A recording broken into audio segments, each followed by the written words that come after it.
Doctor ortho, अब दर्द भी घुटने टेकेगा।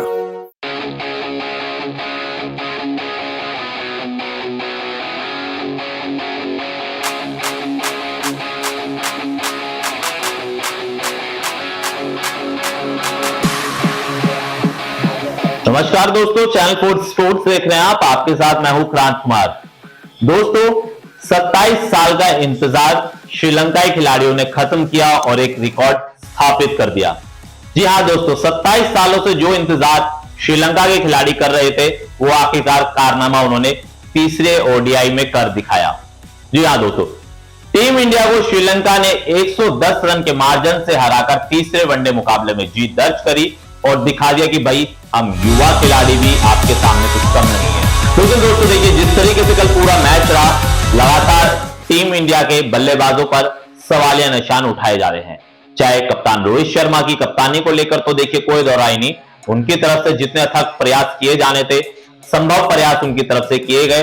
चाहे गेंदबाजी में जो परीक्षण करने थे उसको लेकर परीक्षण किए गए, प्लेइंग 11 में चेंज और बदलाव किए जाने थे वो बदलाव उन्होंने किए, और खुद की जो बैटिंग थी उन्होंने वर्ल्ड क्लास इस वनडे सीरीज में बैटिंग करी, 2 अर्धशतक लगाए और दिखाया कि भाई मैं एक कप्तान वाली पारी खेलूंगा। लेकिन दोस्तों, कप्तान कितना टीम को आगे तक ले जाएगा, क्योंकि आखिरकार जोर तो आपको भी लगाना पड़ेगा, और वैसा होता हुआ कल के ओडीआई सीरीज का जो आखिरी मुकाबला था उसमें दिखाई नहीं दिया।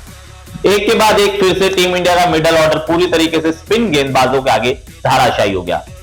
टॉप क्लास बल्लेबाज रोहित शर्मा के बाद देखिए शुभमन गिल, विराट कोहली, ऋषभ पंत, अक्षर पटेल, शिवम दुबे जो ऑलराउंडर के लिए जाने जाते हैं, जिनको लाया गया था। रियाज परान का डेब्यू था, डेब्यू में कुछ खास कर नहीं पाए। तो दोस्तों, मुझे नहीं लगता कि ज्यादा इस पर चर्चा करने का विषय था, क्योंकि 248 रन का स्कोर, महज 248 रन का स्कोर टीम इंडिया को बनाना था, पर वो कारनामा भी कर नहीं पाए।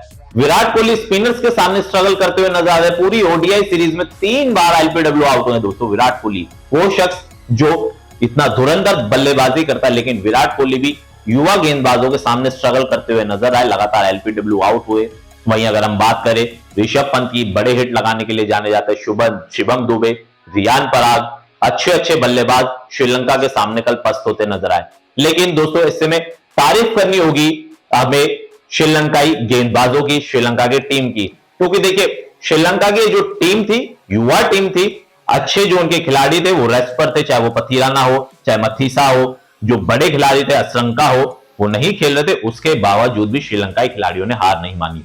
हालांकि जो सीरीज का पहला मुकाबला था वो टाई जरूर हुआ था, लेकिन वो मुकाबला भी दोस्तों अगर आपको याद हो, टीम इंडिया जीती हुई थी। महज 1 रन की औपचारिकता रह गई थी, लेकिन वो 1 रन टीम इंडिया बना नहीं पाई थी। उसके बाद दूसरा मुकाबला होता है, दूसरा मुकाबला भी श्रीलंकाई टीम पहले बल्लेबाजी करती है, टीम इंडिया को टारगेट देती है, लेकिन अफसोस टीम इंडिया 32 रनों से उस मुकाबले को भी हार जाती है।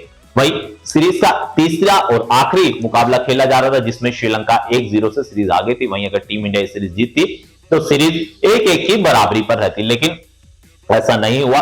श्रीलंकाई जो टीम थी शानदार प्रदर्शन किया और 27 साल का जो रिकॉर्ड था उसको खत्म किया। दोस्तों, आप जानकारी आपको यह भी बता दी कि जो 27 साल का रिकॉर्ड था, रोहित शर्मा ऐसे तीसरे कप्तान बन गए जो श्रीलंका में ओडीआई सीरीज हारे हैं, क्योंकि इससे पहले 90s में इंडिया ने 2 बार सीरीज गंवाई थी, जिसमें टीम इंडिया के कप्तान हुआ करते थे मोहम्मद अजहरुद्दीन। तो वहीं सचिन तेंदुलकर के समय में भी एक बार टीम इंडिया ओडीआई सीरीज हारी। वहीं अब सचिन और अजहरुद्दीन के बाद रोहित शर्मा की कप्तानी में साल 2024 में 27 सालों बाद टीम इंडिया ने कोई ओडीआई सीरीज श्रीलंका से हारी है। तो दोस्तों, सवाल ये निशान देखिए टीम के मिडल ऑर्डर पर तो उठ ही रहे हैं, वहीं अब कोच गौतम गंभीर को भी सोचने पर मजबूर कर दिया है, क्योंकि देखिए बीसीसीआई जिन शर्तों पर गौतम गंभीर को लाई थी वो शर्तें उनकी सभी पूरी कर गई थी। हालांकि टी20 में टीम के जो युवा खिलाड़ी थे उन्होंने अच्छा प्रदर्शन किया, लेकिन अब कहीं ना कहीं सवाल गौतम गंभीर की कोचिंग पर भी उठ रहे हैं, क्योंकि गौतम गंभीर एक ऐसे कोच माने जाते हैं कि वो लगातार खिलाड़ियों के साथ संवाद भी करते हैं, लेकिन ओडीआई सीरीज में वो खास कमाल करते हुए दिखाई नहीं दिए। चाहे विराट कोहली की बात कीजिए, एक से एक बैट्समैन के साथ टीम इंडिया उतरी थी। नंबर 8 तक गेंदबाजी तो थी टीम इंडिया के पास अच्छी, लेकिन नंबर 8 तक बैटिंग लाइनअप होने के बाद भी आप 248 जैसा स्कोर चेज नहीं कर पाते, तो ये एक कह सकते हैं कि दोस्तों शर्मनाक हार थी।